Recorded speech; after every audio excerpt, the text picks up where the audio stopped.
श्री कृष्ण। राधे राधे। दोस्तों, आज हम अपने इस वीडियो में ज्येष्ठ मास के शुक्ल पक्ष में पड़ने वाली सबसे बड़ी एकादशी, जिसे हम भीमसेनी एकादशी या निर्जला एकादशी के नाम से जानते हैं, उसके बारे में बात करेंगे। यह एकादशी सभी एकादशियों में सबसे बड़ी और सबसे फलदायी एकादशी है। इस एकादशी में बिना जल के ही पूर्ण व्रत रखा जाता है, इसलिए ये सबसे कठिन एकादशी भी मानी जाती है। तो दोस्तों, अगर आप चैनल पे नए हैं तो चैनल को सब्सक्राइब कर लें और अगर वीडियो पसंद आए तो लाइक शेयर ज़रूर कर दीजिएगा। तो दोस्तों, हम अपने इस वीडियो में निर्जला एकादशी क्यों मनाई जाती है, क्या महत्व है और शुभ मुहूर्त व पारण का समय बताएंगे। तो चलिए शुरू करते हैं। माना जाता है कि जो मनुष्य साल की 24 एकादशी रखने में सक्षम नहीं है तो वह केवल निर्जला एकादशी का व्रत रख ले।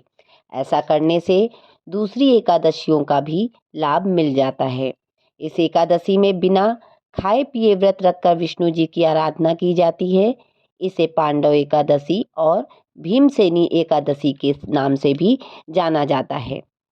शुद्ध भक्ति पूर्वक एकादशी का व्रत करने वाले मनुष्य मातृकुल की 10, पितृकुल की 10 और पत्नी कुल की 10 पीढ़ियों का उद्धार कर देते हैं। इसके बारे में वशिष्ठ मुनि जी कहते हैं कि सहस्त्र अश्वमेघ यज्ञ और सैकड़ों राजसूय यज्ञ एकादशी के उपवास के 16वीं कला के बराबर नहीं है।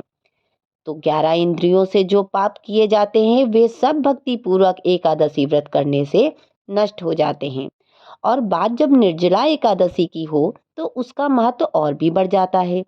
ज्येष्ठ मास की शुक्ल पक्ष में पड़ने वाली एकादशी यानी पांडव निर्जला एकादशी, इस एकादशी के विषय में सभी वैदिक शास्त्रों में रचयिता श्री व्यास देव जी कहते हैं कि इस निर्जला एकादशी का पालन करने से सभी तीर्थों में स्नान करने का पुण्य फल मिलता है और मृत्यु के समय यमदूतों के स्थान पे सुंदर विष्णु दूत उसे लेने आते हैं।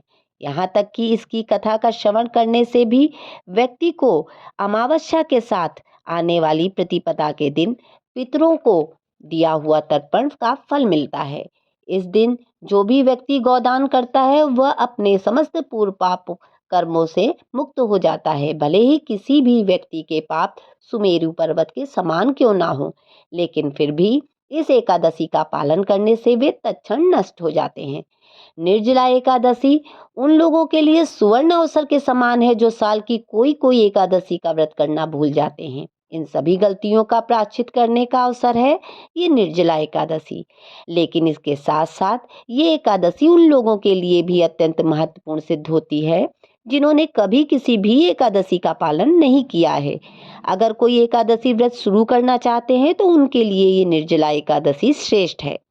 और जो पहले कर रहे हैं लेकिन बीच में कभी कोई छूट गई है, उनके लिए भी ये निर्जला एकादशी श्रेष्ठकर है। इन सबसे ऊपर निर्जला एकादशी सबसे अधिक फलदायी उन लोगों के लिए है जो लोग अपनी भक्ति और आध्यात्मिक प्रगति को लेकर गंभीर हैं। निर्जला एकादशी उन लोगों के लिए स्वर्ण समय होता है जो अपनी साधना भक्ति में ध्यान केंद्रित करना चाहते हैं। निर्जला एकादशी के दिन किया गया हरे कृष्ण महामंत्र जप, भगवत गीता या श्रीमद् भागवत ग्रंथों का अध्ययन, हरि कथा का श्रवण ये मनुष्य को अमूल्य आध्यात्मिक उन्नति प्रदान करता है। जो साधक हैं वे अपनी शारीरिक जरूरतों को कम रख के इस दिन अधिक से अधिक समय भगवान के नाम जप और उनकी दिव्य लीलाओं के श्रवण पठन और चिंतन में व्यतीत करते हैं। एक प्रामाणिक गुरु के मार्गदर्शन में अपने भक्ति पथ पर अग्रसर हो सकते हैं। इस दिन किया गया कोई भी दान, जप, तप और पुण्य कर्म मनुष्य को 1000 गुना अधिक फल प्रदान करता है। इसके साथ साथ ये एकादशी मनुष्य को शारीरिक उन्नति भी प्रदान करती है। उपवास करने से हमारे पाचन तंत्र को कुछ समय का विश्राम मिलता है और शरीर पुनः अपनी ऊर्जा संचित करके सुचारू रूप से कार्यान्वित होने के लिए फिर एक बार तैयार हो जाता है। इसके अलावा मानसिक चेतना सद्गुणों में रहती है जिससे आपके अंदर काम, क्रोध, मोह, अहंकार इत्यादि अनर्थों का प्रभाव कम हो जाता है और उनके प्रभाव कम होने से आपका मन अत्यंत शांत और स्थिर हो जाता है, क्योंकि यही हमारे वास्तविक स्वभाव है। और इस प्रकार निर्जला एकादशी हमारे आध्यात्मिक प्रगति, मन, शरीर तीनों के लिए लाभदायी है।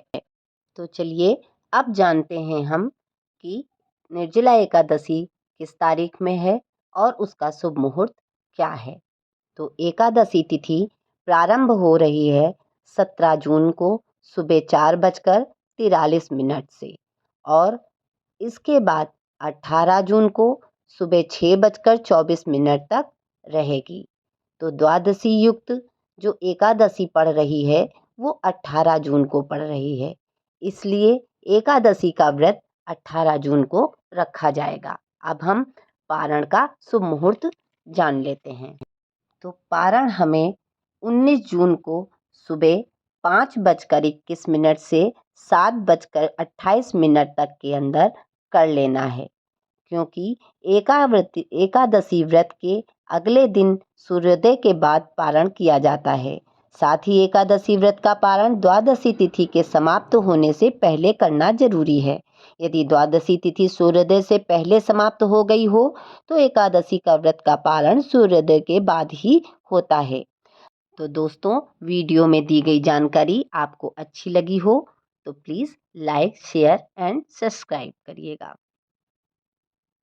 राधे राधे दोस्तों।